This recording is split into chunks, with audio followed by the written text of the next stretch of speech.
Hi guys, you probably saw this little boy playing last night and some pictures of it. I'm gonna start on the number 2 today and hopefully have them all wrapped up by this weekend. A JBL J220A that I took the woofer driver out of. This is an 8-inch. It's a good woofer, don't get me wrong. I have had these speakers for a year and a half and I really didn't use them for anything because I felt that the way they were made, they lacked a little bit in the bottom. I want to say below 55 Hertz. It was a little bit anemic and thin. I don't think this is a low-end woofer that produces a lot of bass. I would say this is a very, very good 8-inch mid-range that you can use for any DIY or whatever. I have put it on eBay for sale, so if someone has a pair of these that needs a new woofer, these woofers are in mint condition. Nothing wrong with them. Good woofer, don't get me wrong. But you saw that I put the Stealth in here, the Cernovega Stealth, and I was a little bit concerned when I did it because, you know, the crossover in here is made for that one and for the tweeter. I kept the original JBL tweeter in here, and mighty good tweeter, mighty good tweeter. But you know, you never know if you don't try. So I just put the subwoofer in there, and I got some comments saying, well, what about mid-range? You know, it's a subwoofer. Well, it works really good. Plays mid-range like a dream. Good sound. The sound on the video doesn't really make it justice. It has, last night I hooked it up to a 50-watt amplifier, and I bet you if I put this big bad boy here up to about 125, 150 watts, it will rock like crazy. So I'm gonna finish the other one up. I put new grill foam on it, like the cloth. I ordered it from China. I got a roll that was that size plus, well, you can basically double the length of this one, a little bit more than double the length. So I want to say maybe 5 feet long and 2 feet maybe wide. $4 in free shipping. I mean, I couldn't go wrong with that. It took 3 weeks to get it, but I wanted to do the funky color. It's, yes, I know it's pink, but it kind of matches the driver itself.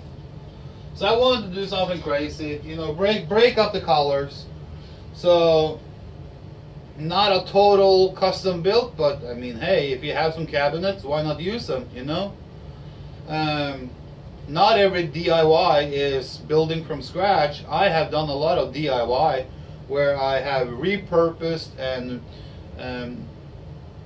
kind of like recycled old cabinets, and it sounds great. I have even down here on the floor a pair of Audio Analysts 100A that I'm in the process of taking the 10-inch and the mid-range and tweeter out of, and I'm going to redo them.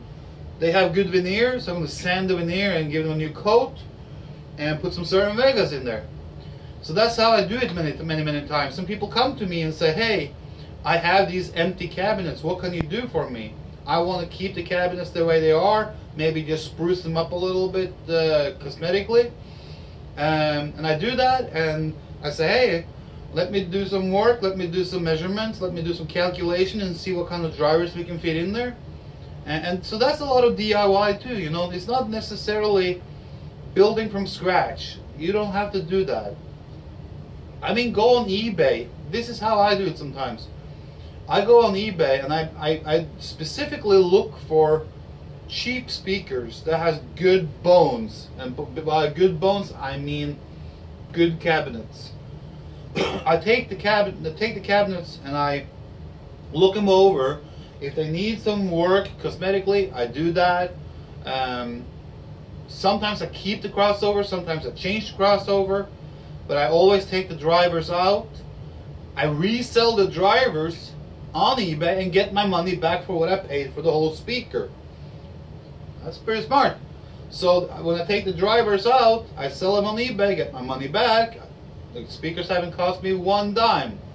I have plenty of Cerwin-Vega drivers that I can use, and I build speakers that way.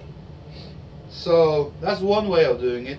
And while we are on the DIY trail here, if you want to glue cloth to the front grille frame, you can either use spray adhesive, and I only recommend doing that if the frame is a thick, solid, good size wood frame, which is like maybe like 3/4 of an inch or an inch in thickness around. Like some of the big CVs, they have big, thick frames. This speaker just had very, very thin plastic frame. So spraying it is like, and it has a groove on the back here where the cloth goes into and kind of like gets glued in. And with spray adhesive, you should spray both items, like the frame and the cloth. And spraying the cloth that is kind of like see-through can be messy, and it can make more damage than you want. So I always use on stuff like that, except for the spray thing sometimes, it's a Loctite, vinyl, and plastic and fabric glue, and I just put it on in the groove, let it sit there for 2 to 4 minutes, depending on the temperature you're working in. That's when it starts to get tacky, and that's when you can start folding it over and glue it to the sides. So this Loctite glue is very, very good. Bought it at Home Depot, $2.97 for a little tube like this. This tube will probably do this size of speaker. You can probably get about 15 or 20 out of them. If there's bigger, maybe 10. And if there's really big, maybe 5. So it lasts you a long time for $2.97 plus tax. So you're talking about right about $3. Another thing with DIY is, who can you turn to get the stuff you need? Okay, we all know about eBay. eBay can be great, it can be bad. You never know what you get. You kind of have to trust the seller.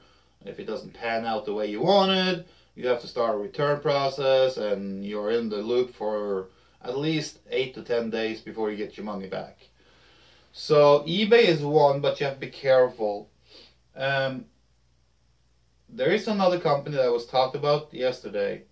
It's called Electromaven, and they're located in Tennessee. I have used them a few times, and I've been happy with their service. I've been happy with their products, and they are one of the few companies that back in the day, many years ago now, when Cerwin-Vega sold off, well, not Cerwin-Vega, but when Stanton sold off the old warehouse and all the spare parts and the stock that was in the Cerwin-Vega building, Electromaven was one of the companies that bought a big chunk of things. So they have a lot of stuff that is original Cerwin-Vega, but they also have a lot of stuff that is non-Cerwin-Vega. So if you're into building speakers, check them out. They have a lot of good stuff. Of course, Parts Express, everyone knows about those. Good prices, fairly good service. Mouser, if you need to redo crossovers and upgrade crossovers, I would recommend Mouser.com. I use them all the time. I don't think I would go anywhere else. And then to the one we all need. Most of us guys, and I don't say this just because of Cerwin-Vega. This goes for all brands. JBL, Keith, Tannoy, Wharfedale, even old radio speakers, RCA, you know, every speaker possible to get, and every speaker that was made will at some point need spare parts and be repaired. And there's one company that I always go to, and that is Speaker Exchange in Tampa, Florida. Look them up. Kathy Satin is a member of my group, and she will take good care of you. They always have what you need for repairing, reconing, refoaming speakers. And if you don't do it yourself, you can send your driver to them, and they will do it for you. Of course, you have to pay for it, but it's being done professionally, and you are 100% sure that you get back a speaker that is working. You can buy refoamed, reconed speakers on eBay, and that is like Russian roulette. A lot of the people on eBay do not know how to even hold a driver, and I mean, do they even know how to open a door? You know, I have seen so many hack jobs of recones and refoams on eBay. So I rather buy drivers from eBay that needs to be done. I hate buying already reconed and refoamed speakers or drivers from eBay, because 9 out of 10 times they're done wrong. One good example, I bought some the other day. Totally needs a recone job. I mean, rotten to, I mean, it's gone. It's a whole, it's dried out. Everything is just bad. A little bit sticky on the coil. The same with the other one. I bought a pair. But these I will do myself. They are for the 12TR. So those are drivers you don't find often. So I don't care buying them. You have to look long and in every nook and cranny to find these speakers. These are the 122 W4 for the 12TR. I had them announced for sale, but I changed my mind. I'm going to rebuild them. I can get original kits for them. I know about 2 original kits. NOS in box.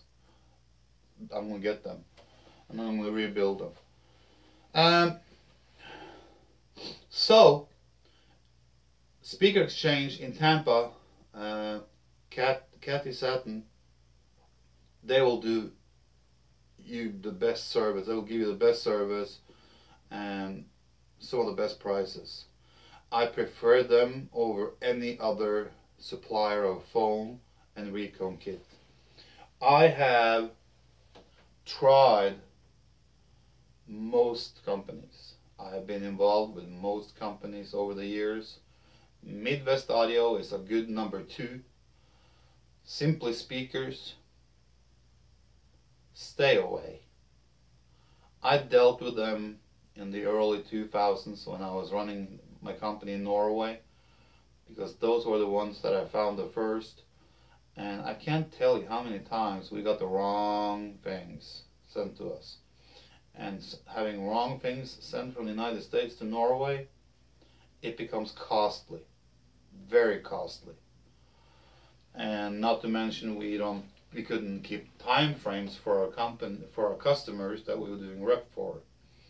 So they hurt us.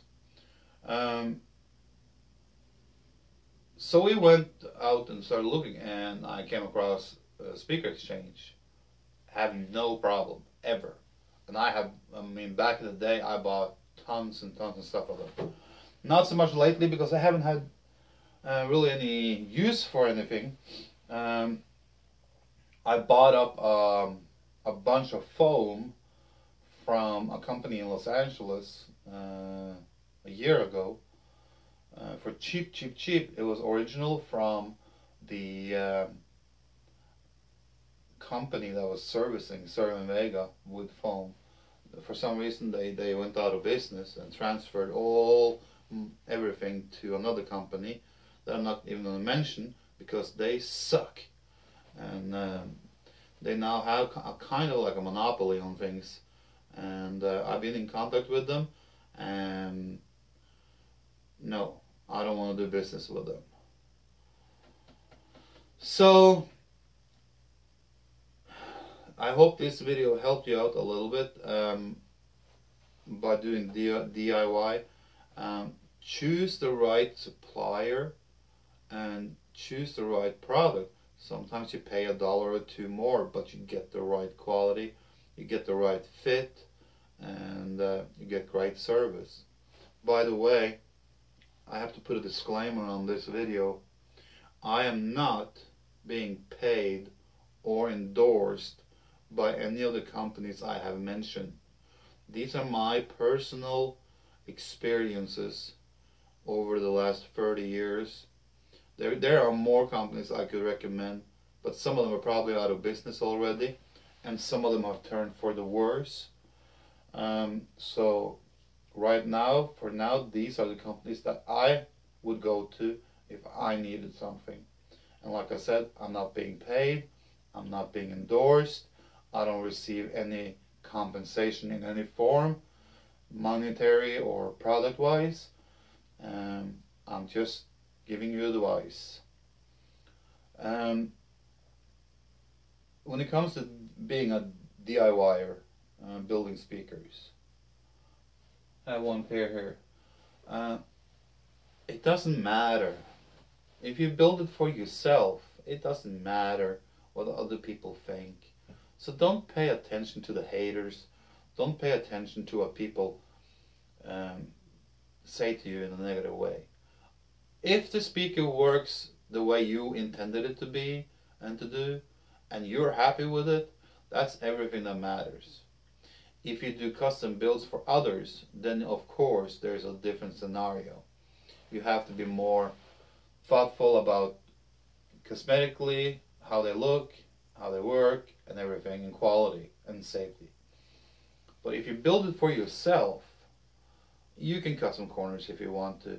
Don't be so damn picky. Like this one, I have one little knob right there that is broken. It was broken. It's a little bit with it right there. All I'm going to do with this is change out that one knob if I can. I'm not going to go around and change all four. If I can find an original, I will just do it and have it changed. But for now it works, so you know, I don't worry about that. When it comes to these, I have to give them another layer of finishing coat, and I'm going to do Duratex. This is a matte black that I thought was going to be okay, but it takes a lot of marks and streaks, and it doesn't take much to make marks on them. So I have to go back and redo the finish and do a Duratex layer on them or two, but one should be okay. So, because these are possibly for sale down the road when I get tired of using them or I need space. Don't get hung up on brands. I mean, I use a lot of Cerwin-Vega in my DIY builds, but I also use others, you know, like this. This is an old paper cone, very fragile, an old paper cone. This is a Zenite, or Zenit. Why do I use it? Well, sometimes I want to reconstruct the old fashion and the old sound. A lot of people like going back to the retro stuff and the vintage stuff, and that's also why I use a lot of these. Or you might say, oh, old Cerwin-Vega, red foam. Well, it's not foam, it's cloth. No, these are perfectly mint condition Jensen drivers, very old Jensen drivers, and these are very, very sought after for people like me who build retro speakers. So I use that, I use the Jensen, I use C-Knife, I use Cerwin-Vega. I could use the JBL, but for now I need to generate some cash flow.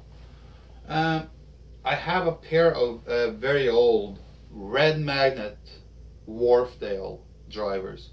They are never going to be for sale because they are so special, and I have plans for them. And I use Foster. I even use Klipsch. I use Electro Voice, and I use a lot of drivers when I build. It depends on what I want to build. The only thing that I don't use is the cheap stuff, you know, such as Sony drivers, JVC drivers, Pioneer drivers, mass product Technics drivers, you know, the all-in-one rack speakers back in the 80s and 90s. I don't use that kind of stuff. It has to be drivers that was built by a reputable company, such as Jensen, Altec. I have used a lot of Altec too. So I use drivers that are not used in a mass production setting. So what I'm saying, don't get hung up on brands. And you can mix and match. You can always mix and match. You can use Cerwin-Vega woofers. You can use with a Cerwin-Vega woofer, you can easily and nicely and perfectly use a JBL mid-range and a tweeter. You can use Cerwin-Vega woofers, Jensen mid-ranges and tweeters, or you can use Jensen woofers and Cerwin-Vega mid-ranges, tweeters, whatever. You can mix and match without a problem. And people call them Franken speakers, but it's really not. Franken speakers is when you take some of those shitty 80s and 90s all-in-one cabinet things, you know, when you buy a stereo and the speakers come with it, and you start doing things with that, and you play around and you take out the driver, put some in. That's a Franken speaker. Franken speaker, by building by retro and using different drivers, is totally legit and is a custom way of building speakers. So I hope this little tutorial on DIY helped you a little bit. And remember, this goes for all brands. And at the end, I just want to say, don't forget, if you need spare parts for any speakers, JBL, Foster, Electro Voice, Tannoy, Keith, Klipsch, Cerwin-Vega, Jensen, Altec, whatever brand you need to have fixed, cones, spiders, coils, foam, cloth, whatever, contact Kathy Satin at Speaker Exchange in Tampa, Florida, and they will hook you up. I think their website is reconingspeakers.com. reconingspeakers.com. Look them up, they will help you. And once again, I'm not getting paid by them, no endorsements, no compensation. I'm just doing this as a favor, and it's my personal recommendation. Have a nice day.